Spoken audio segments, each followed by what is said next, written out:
आज की कहानी है जीवन क्या है, सच या सपना। एक सम्राट का बेटा मर रहा था। एक ही बेटा था, बुढ़ापे का एकमात्र सहारा। वही सारी संपदा का मालिक था। सम्राट बड़ा बेचैन था। इलाज नहीं हो पा रहा था। चिकित्सक थक गए थे।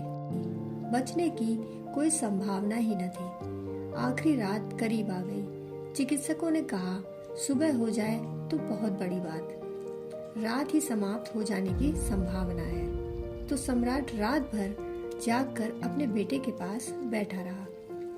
कोई 4 बजे के करीब उसकी झपकी लग गई। सुबह की ठंडी हवा रात भर का थका मांदा झपकी लग गई। झपकी लगी तो एक सपना देखा।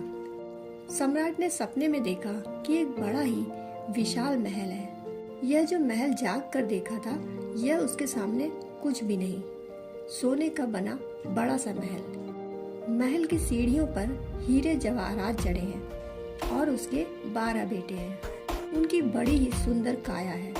वे बड़े ही स्वस्थ, बड़े बुद्धिमान और बड़े अनूठे हैं। ऐसे सुंदर और ऐसे प्यारे और ऐसे बुद्धिमान युवक न तो कभी देखे न ही सुने। शायद यह सपना उसी स्थिति के कारण पैदा हुआ। एक ही बेटा, वो भी मर रहा था। एक था, वह भी जा रहा था।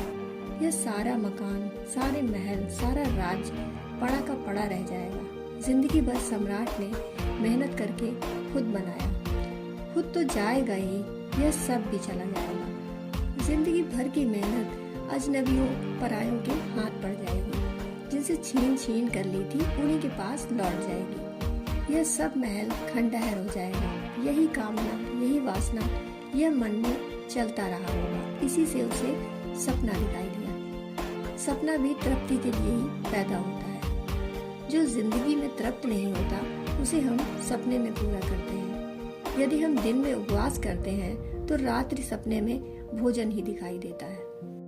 जिस चीज को हम दिन में अतृप्त छोड़ देते हैं या दबा लेते हैं, वही रात में उभर आता है। तो सपना ही है। हीरे जवाहरात जड़े हैं सीढ़ियों पर। बड़ा साम्राज्य है। दूर दूर तक सारी पृथ्वी पर एक ही महल दिखाई देता है। चक्रवर्ती सम्राट है। राजा बड़ा ही खुश है। जितना ही दुखी था, उतना ही खुश हो गया सपने में। वह भूल ही गया कि सपना क्या है और सच क्या। हम भी ऐसे ही रोज सपने में भूल जाते हैं। सम्राट तो हमारा प्रतीक ही है।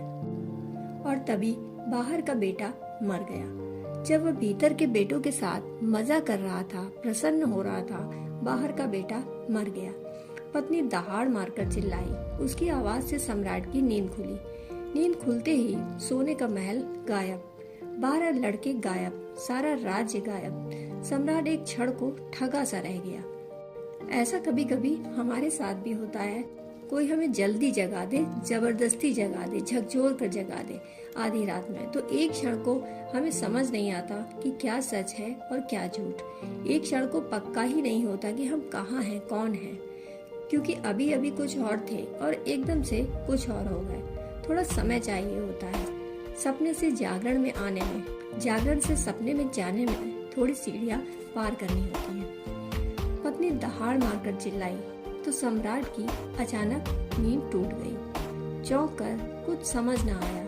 सामने लड़का मरा पड़ा है, यह भी ख्याल, और अभी अभी जो 12 लड़के थे उनका भी ख्याल दोनों के बीच में खड़ा हो गया। रोया नहीं, उल्टा हंसने लगा। पत्नी तो समझी कि सम्राट पागल हो गया। उसे डर था यही कि इतना प्यार है इसको बेटे से और बेटा मर रहा है। जब सम्राट खिलखिला कर हंसा तो पत्नी समझी कि पागल हो गया।